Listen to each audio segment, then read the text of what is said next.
Hi, everyone. We are live with Conversations with Creatives, and I am Liese Gardner, and I am here today with Gillian Thorp. She is the author of a poignant memoir about her life um, called The Color of the Sun. It's about growing up in South Africa amid thieves. I'm going to put air quotes around thieves, both literal and figurative. Hoping to escape life there, her family comes to America, where Gillian still finds thieves in many forms. So there's love, loss, abuse, abundance, and it's kind of all here, along with the enduring notion that while our past may be set in stone, our future is ours to change. So I have actually been exploring memoirs more than normal in my writer's workshop, as several people are writing memoirs, and I've really come to appreciate the format and the genre, as I find it must be amazingly difficult to sift through all of those memories and put them in some sort of order. And we're going to talk to Gillian about that because she really gets some clarity on a lot of things that have happened in her life, and it makes it really, really interesting for the reader. I've learned so much reading it myself. So I thought we would start almost like a book reading, like a book like this would be a bookstore. I've not had a writer on my Conversations with Creatives before, so I'm really excited about this. Thank you, Gillian, for being here. Yeah, thank you so much, Liz, for having me, especially since you haven't had a writer on before. So I know you're the first. I'm honored. Thank you. You are the first. So I thought we would start with a reading. If you would oblige us with a reading from the first chapter. So we'll do that while people are coming on as well. Sure. Again, this is from The Color of the Sun. So maybe read a page or two from the intro? Yes. Okay. From the first chapter, right? Yeah. All right. Well, the first chapter begins with the title is The House on Barnes Road. I was born among thieves. What was stolen from me will not seem valuable to you, I'm sure. And yet this theft quite possibly defined the trajectory of my life, if you believe in such things, which I'm still not sure I do. You see, on that June afternoon in Durban, South Africa, when my mother pushed me out into the harsh hospital light, I was shrouded in a coal. This type of birth, when a baby emerges inside the amniotic sac, or coal, is one of the rarest in the world. Over the millennia, many cultures came to consider the coal to be mystical, and babies born inside one special, destined for good fortune, and perhaps even possessing supernatural powers. South Africa of 1971 was one of those cultures, and my family recounted many times how the doctors and nurses marveled over me. Hours after my birth, my coal was stolen. Perhaps it was stolen by sailors who were known to bribe midwives for a baby's coal, believing they prevented drowning. Or perhaps, as Auntie Val suggested, it was the bloody nurses. Yeah, no doubt, Lemmy agreed. Those bloody nurses would sell a child for Krugerrand. Either way, the mystical shroud that had promised me good fortune and marked me as special was gone. If I were inclined to believe in ancient superstitions, and how can one ever be certain either way? Then the person who took my veil also bore my good fortune away with them in the dark. What is certain is that that fortune did not follow me home from the hospital. I would have told you otherwise during my youngest years. I thought my family and I were very fortunate. The greatest proof of this was right before my eyes. Vibrant, red, smooth to the touch, our very own car. A car was a great luxury for a family of coloreds, as people of mixed European and African Asian heritage were known in South Africa at the time. Most colored men and women relied on public transportation to get to and from work and run everyday errands. But my family, we drove. We didn't have to wait at bus stations in the rain or walk long miles carrying young children or groceries in Durban's tropical heat. My father carefully drove each of us three kids and my mother home from the hospital in that car. And later, as we grew, he took my siblings and me for countless rides. He took us to visit relatives, and he shuttled elderly neighbors to and from the grocery store. The Fiat did everything asked of it. It was a marvel, a convenience launching us into a different realm of existence. And yet, in hindsight, I wish he had never bought it. To fully grasp what happened in the decades later, you must understand the man from whom it all sprang, the man who set in motion all that was to come for my family with a single, irrevocable choice. I think I'll stop there. Nice. Nice. That really sets us up for everything that's going to come, because you start in South Africa, and I love the amniotic. I mean, I've never heard of a call baby, so that was interesting. So and I don't, yeah. So we'll leave it there. We'll leave the mystery there. So can you tell us a little bit about the title of the book, The Color of the Sun? Yeah, so the title was really challenging for me, Liese. I really went back and forth, and I had just the longest list of possible titles. The working title for quite some time was Dancing Past Thieves. Dancing what? Dancing Past Thieves. Past Thieves. Yeah. But still, the title was not speaking to me. And about a month before publication, I still hadn't had a title, and I was really nervous. And I was talking to a friend, trying to brainstorm a title. And I was sitting on my porch outside just as the sun was going down. And it just came to me, The Color of the Sun. And it spoke with me for a multitude of reasons. If you notice that the color of the sun is spelled COLOUR, the British spelling. And of course, South Africa was British colonized, and it being a person of color under the apartheid system, I saw the term colored very proudly. And so having that embedded also into the title spoke to me. Being an individual, again, of mixed descent, of course, I'm not just one color. I'm a mixture of colors, just as the sun is. As people probably know, the sun is not, in fact, yellow, but makes up a prism, right, of all colors here on Earth. And, I mean, there's so many different pieces as to why this spoke to me. I reference the sun, sunsets, sunrises about over 30 times in the entire book. The first time I saw my late husband, who was the absolute love of my life, I referred to him, standing on the sidelines, rising from the benches as the sun itself rising. So again, I could go on with all the nuances there, but that's generally how I came to, was through a conversation with a friend, and yeah. Right. And then yes, and in the book cover, of course, those beautiful colors, and then the scratches within the type. You kind of said something about that before, that meant something to you. That's you kind of in the type, and then the scratching of the sun. Well, the scratches is, all the hardships and tragedies, right? The pain and the loss within the book and my personal life. But despite all of that, all those scratches, right? Right. All that pain that's been weaved into my life over the years, the sun, shines brighter than all of that. And you see the sun coming through on the cover, which speaks to me. And of course, you have my picture subtly embedded there, smiling with my wild hair. Yeah, I love that picture there. It's in the lower, if people can see it, it's in the lower left-hand corner of the collage. And then kind of we can go through a couple little pictures here of you growing up in the sun. So let's talk about the Thieves. This is your father, who was also an artist, and let's see. And then we go into your granny and Uncle Nicky. But these are kind of the people. So I just want to show everyone sort of the people who are throughout the book. They become characters unto themselves. You want to know more about them as well.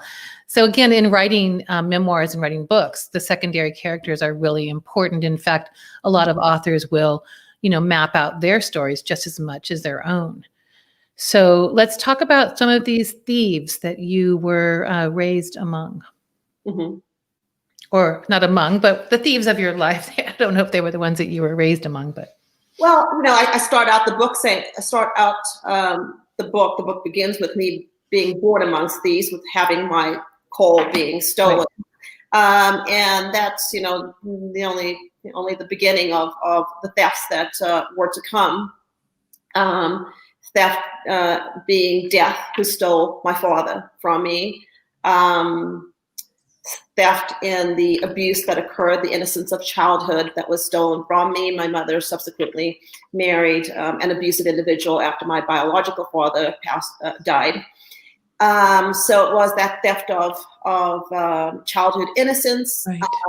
And then this repetitive theft that goes on through my life. Losing the love of my life, Darren Thorp, my late husband. So that would be some, of course, key thefts that I refer to. Right. Yeah. Yeah. I think, I don't know, what is it? The French have those words for it, the petit mort, the little deaths and the little things that we all suffer. And theft is also a really great metaphor for the things that that are taken from us. Mm-hmm. So also throughout the novel, it does feel like a novel to me, though, because of all the characters and how you've written it, and I really love it. So race is also a really big theme. And you leave South Africa to escape apartheid, to come to America, only to kind of find it again in a different form. So if you can kind of touch a little bit on race and how it played. Yeah, so growing up in South Africa, as I mentioned, I grew up in a colored community, and I never entered, despite coming here to the United States. And once I came here, people viewed me as being white, right. Though I in South Africa was classified as colored, and as such grew up in a colored community and only interacted with colored people. Went to colored school. Everything was segregated. Then I didn't know any different. That was my community, right? And I remember, my grandmother pushed for our departure from South Africa. When we left in 1986, apartheid was just in the throes of turmoil. Much that was going on as Black consciousness groups were fighting up against the apartheid regime, which is the minority-controlled white government. And she really wanted us to leave and hopefully come to America and have opportunities, better life, right? Better life that were not afforded to us in South Africa under the apartheid system. And my uncle Nicky, upon us leaving, who was actually a leader in one of the Black consciousness movements there, named called Azania at the time, he said these quite harsh words that people may take offense to, but as a Black man himself, he said, Gillian, just remember this: if you think that you are leaving South Africa to escape racism, embrace yourself, because you're going to be faced with that in the United States. And what he said to me that day was, remember this: a nigger is still a nigger, even in the United States. Yeah. Those were really harsh words, really harsh words, and they stuck with me. Those are harsh words. Yeah. And that was because you used the word colored so much. Was that a word used a lot in South Africa? The other word that shall go unnamed by me? No. So, people who are mixed like myself were called exactly colored. Yeah, right. Native Africans. Right. But of course, Nikki would travel to the United States. He actually spoke at the UN. Very educated individual. We've got a picture of him.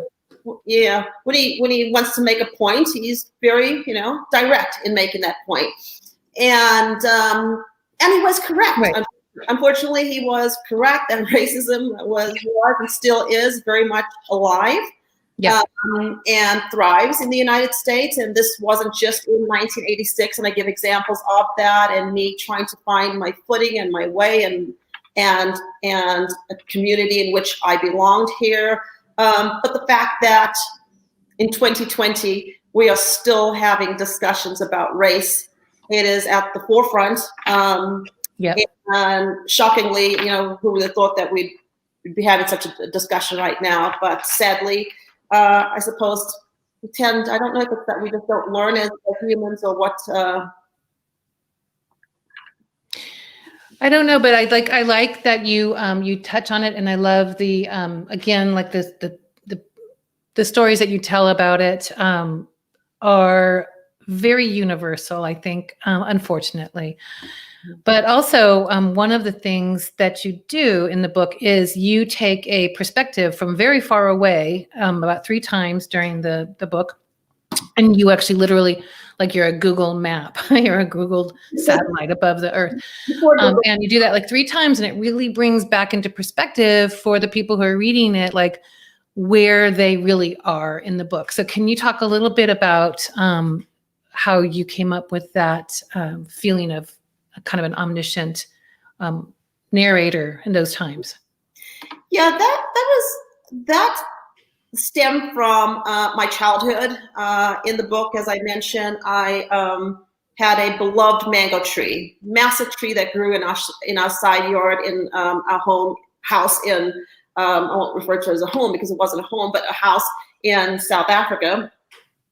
And I would escape there daily, escape what was going on the ground, escape the abuse that was occurring within our household, apartheid and all the racial tensions on the ground, and climb that tree. And I'd close my eyes, and whenever I was in that tree, I'd always envision going to outer space. And when I found myself so far out there, all the stuff that was going on the ground seemed so trivial, so almost non-existent. And perhaps it was my way of, like I said, escaping, right, the realities of what was going on down below me. And then, as I was writing the book and recalled those memories of sitting in that mango tree and escaping what was going on the ground, but then coming back to that mango tree. And as I also described this one setting, as I watched what they called yard boys that would clean, the Native Africans that would clean yard work. And, everybody has a story. And so I'd always wonder and question as I looked at the people below me, what's that person's story? What are their pains? Who are their parents? So that's kind of where that whole hovering effect came into play within the book, which again stemmed from the mango tree. Right. And this is not the mango tree, right? This picture that I'm showing now. This is not the mango tree, but it is the house, our home in Santa Clara, where the girls and I lived for many, many, many years. The girls were born and raised in Santa Clara. And when I purchased that house, I purchased it because of that tree. Trees are really big for me, and I wanted to play such a pivotal role in my life. And I wanted the girls to be able to have a tree. So that was our tree in Santa Clara, where the girls had a zip line and a swing, and they climbed daily. And yeah, a completely different childhood, can we just say, than what you had. Yes. There's no need for them to escape into that tree, but just create whatever magical memories you want. And they did in that tree. So one thing I want to talk about, and so I think we've got some pictures of the girls, and we've got some pictures of Darren, right? Why do I always Darren?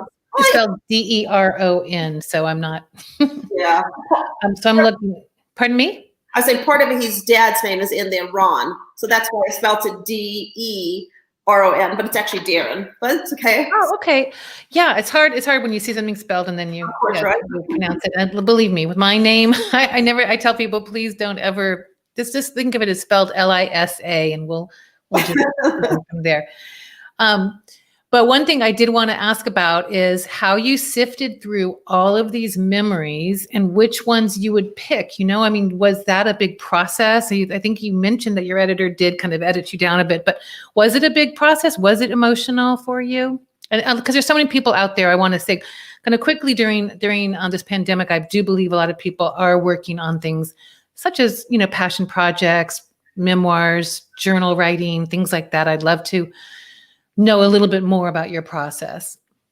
But the process for me was quite simple, Lise. I mean, I literally just sat down and I started writing. When I hit spots where, writer's block, for example, or having difficulty retrieving memories, I would rely on my journal. I did journaling over the years, and that, helped take me back to what I was thinking and feeling at a specific point in time. If entries there were missing, then I relied on family members. I interviewed family members extensively to get their take on their view on certain points in time. Looking at old photographs. Right. But for the most part, like I said, I do have a pretty solid memory here, which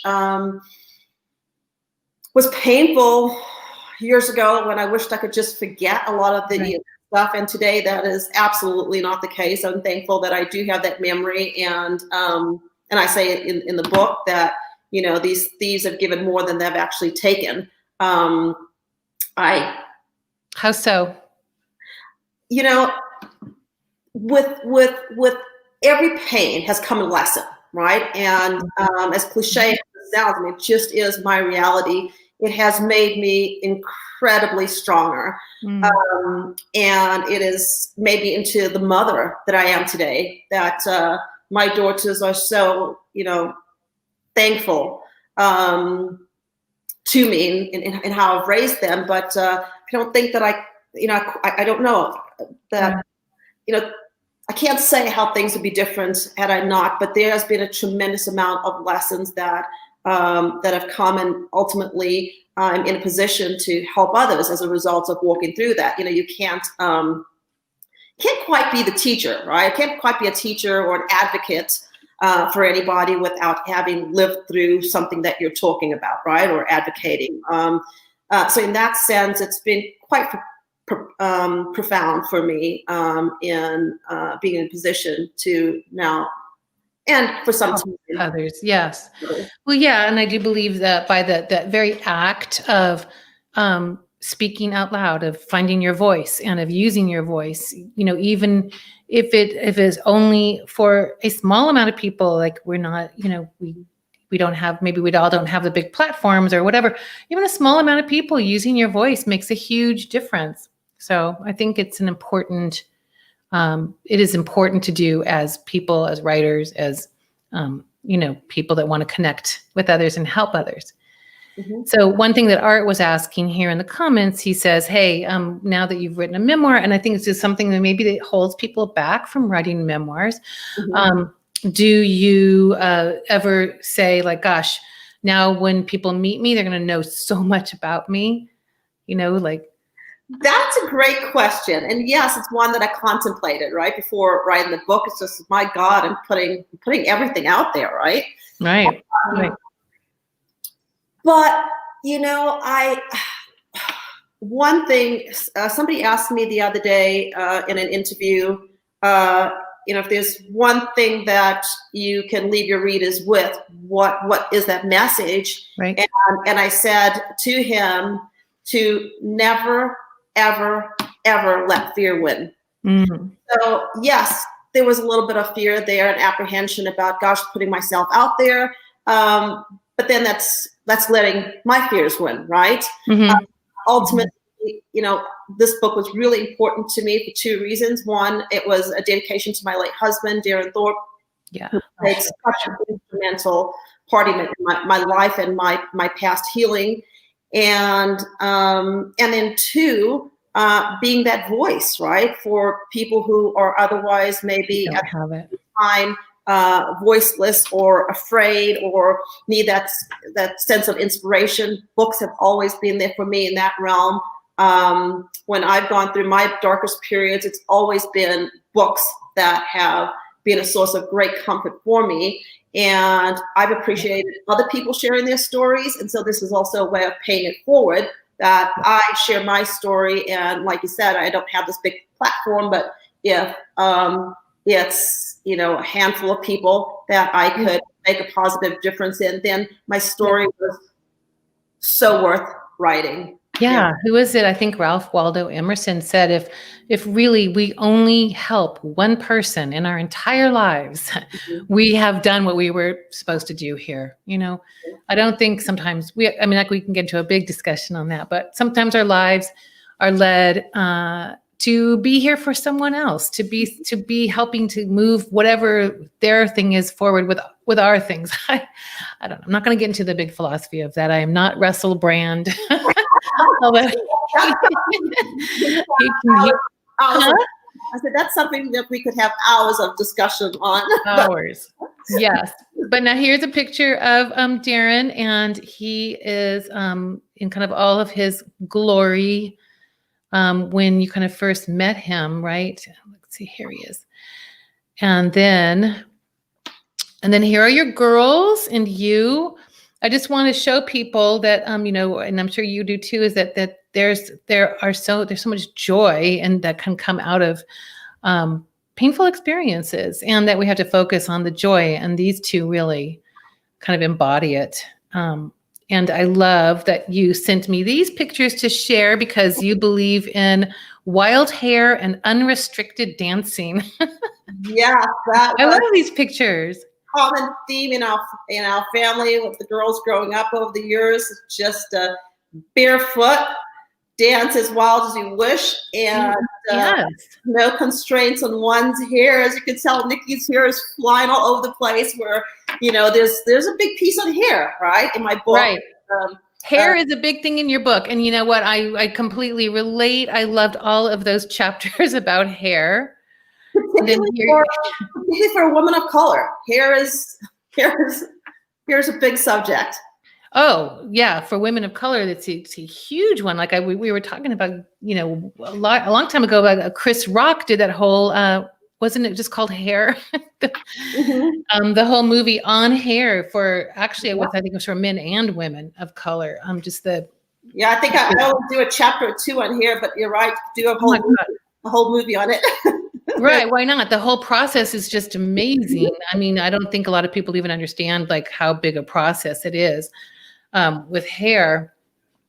And also I think I wanted to keep that kind of up, but I've not learned the whole PowerPointy thing, but we'll tell people they can find your book on Amazon. But Art says you have great hair. Art, the one that with all the great hair. But yeah, hair is an issue because it's your whole feeling of straight versus curly, and then also even from me growing up, I mean, you always want what you don't have, and you want straight hair or you want curly hair, and it's like it can just take over your life. And that time when it's like that's why I love the girls with the crazy wild hair. Just let it go and just let it be what it is. And I think we are finally living in a time when we can, just have our hair be what it is. And Kim says hair can be a personality all by itself. It's true. I like that. Very true. But yeah, under apartheid, where women of color would hide the curliness because that signified, well, of course, had black blood in you. And so it was really critical to keep it straight and chemically straightened at all times, or else, No, I think you talk about that in the book, how people of color would take on attributes of white people in order, and that was seen as being beautiful. And that has always been like that. It seems like the white, I don't even know if it's a majority, but the white group or the whatever has taken over kind of the beauty. I mean, in certain years, and like the recent years, it's really changed quite a bit.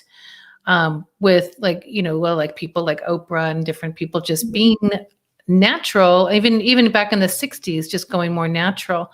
Yeah. But yeah, I don't know who sets these standards of beauty, but we all seem to live by them until we finally just say, you know what, I'm just going to be who I am.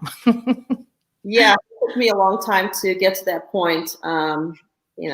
As I mentioned in the book, where I was comfortable with the kinkiness of my hair and embracing just it's natural. Right. Well, it was lovely talking with you. I think that we have kind of, I think people have asked questions kind of as we're going along. Mm-hmm. And can you see them too? Can you see? So like Kim is talking about standard of beauty. It used to be so stereotypical. Yes, now we're much more. I don't see any questions or comments. No. Oh, you don't? Because I don't have it. Well, Depends on the screen. There should be some on the right-hand side, but afterwards we can take a look. We can go back into Facebook and we can answer any more questions that people have, like from there. So yeah, all I can say is I love the structure of the narrative. I love the crisp memories that you got. I love the way that there's every once in a while this little tiny nugget of great insight and information, even from such a young girl. I think she was 9. I'm saying she. I know I always like characterized. You were 9 when you were having these revelations, and you and your sister were talking late at night about things. And I just remember my brother and I talking late at night about things. And anyway, all those little memories are really lovely and really universal. And she does have a website. Thank you, Art. I had it up on that last screen. I'll put it. I wonder if I can post comments. Art, can you post it? It's www.gillianthorpe, right? .com. Correct. Gillianthorpe.com. Gillianthorpe.com, not August Thorpe, right? Yeah. And I'm working today, and putting up pictures there because I've. Oh yeah. Okay. No, I did go through all the pictures. Yes. So you'll have. There are more pictures of the family, which is really interesting too. I love all of those. Because everyone goes. I'm sorry, Lisa. I'll have those up because, like I said, I've received several requests from individuals who've read the book who want to have pictures now associated with it. See everybody. Yeah. I will have that up within the next couple days. Thank you, Art. Thanks. Yeah, Art put the website up, and you can find Gillian's book on Amazon and on Goodreads. And there are several reviews coming down the line, and some video and things. Good things, all good things. So thanks, Gillian. Thank you. And I'm so excited that I had my first author on there. I thought it was wonderful. I love talk about writing, and I love that you were my first guest on that. So thank you. Thank you. I really appreciate you having me today. Thank you. And I probably won't be back for the holidays. So everybody have a lovely holiday. And we'll see you in 2021. Yay, 2021. Finally. All right. Thanks. Bye-bye. Bye.